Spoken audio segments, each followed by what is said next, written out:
want us to become brothers again like we used to be. You're the two most important people in the world to me. This is incredible! Why haven't we spoken in a year? Because we don't trust each other. Is that my belt? Can I borrow it?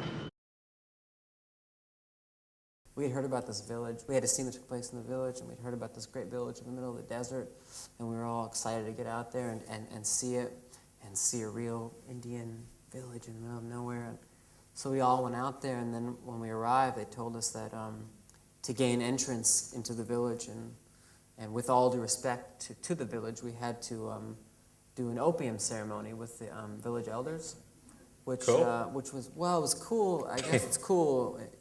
But my mom wouldn't have thought it was cool, and I was nervous about that. I was like, I was probably the kind of thing I'd have to tell her about, you know?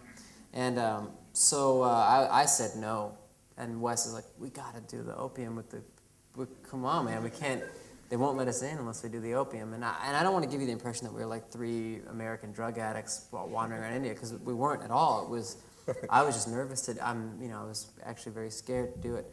But we were taken into a room, and we sat in a circle with these Indian elders, and they steeped the opium in water. They kind of cooked it, and we all looked at each other and had a conversation with our eyes, kind of situation. And then the ritual is that they pour some opium, which is really like watered down. You know what I mean? They pour it into the elder's hands. One of the elder's hands, basically got the biggest hands. They pour some opium into his hands, and you slurp it out of his hand. You have 1 slurp or 3 slurps. So we had 3, and it was nice. It was like it was like a Tylenol PM or something. It was just kind of relaxing, like chamomile tea or something. 30 cups of it. But it was nice because we felt really relaxed, and we decided, we were kind of like, this is a great village. And this is probably what, we should shoot the movie here or something. Yeah. We got to shoot this place. So that is the village you see in the film. Le concierge, bonsoir Monsieur Whitman, puis-je vous aider? Ah, bonsoir, s'il vous plaît, je voudrais un verre de lait au chocolat et une soupe d'oignon et sandwich avec, how do you say grilled cheese? Un toast au fromage. Merci, exactement.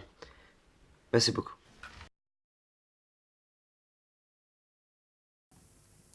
Very early on, Hotel Chevalier was in existence.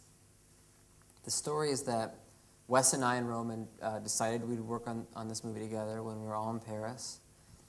We had the opening scene with the businessman chasing the train, and every night after work, the 3 of us would, when we weren't too tired, we would meet and we would just kind of talk about the movie and loosely ideas that we were thinking about, and things that maybe could seem relevant to the story. I wrapped Marie Antoinette, I stopped shooting it, and I went home to Los Angeles, and Roman did too, because he lives there as well. And I was home for about 4 weeks, and I don't think Wes and I had spoken in those 4 weeks. And he called me, and he said, do you have a minute? And I said, yeah, and then I could hear on my phone, you dance like Marlene Dietrich, like he was playing the song from Hotel Chevalier and the movie. And so the song was playing, and then he said, interior, hotel room, Paris. And he read me Hotel Chevalier. It was done. He read it to me over the phone, and when it was all over, when he was finished acting it over the phone to me, and he said, what do you think of that? And I said, oh my God, I love it. But what is it? Because when we last spoke, we were writing a movie about 3 brothers on a train in India, and this is this is different.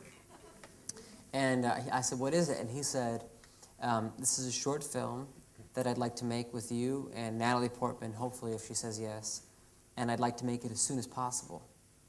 And I said, oh great, that'd be great. And so right off the bat, it was actually not a part of the movie.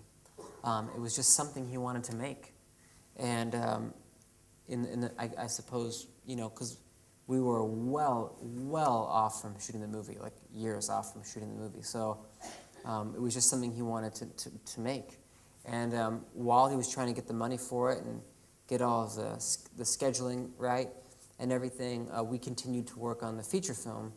And I think like 4 months after that initial time that he read me the short movie over the phone, we kind of realized, you know what? This character we're writing in Darjeeling Limited, it is the same guy. This is the same person. So then we said, you know, let's make this the same character. And we had like a kind of a quick brainstorm, like, well, what are we going to want to have in Hotel Chevalier physically that we might want to reference in Darjeeling Limited? So we were like, okay, so the luggage.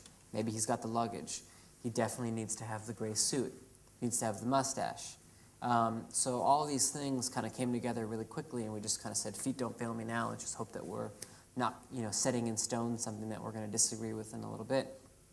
And it was really fun to work that way. I mean, there's a scene in Hotel Chevalier when Natalie Portman puts a little package into my luggage, which later turns out to be her perfume.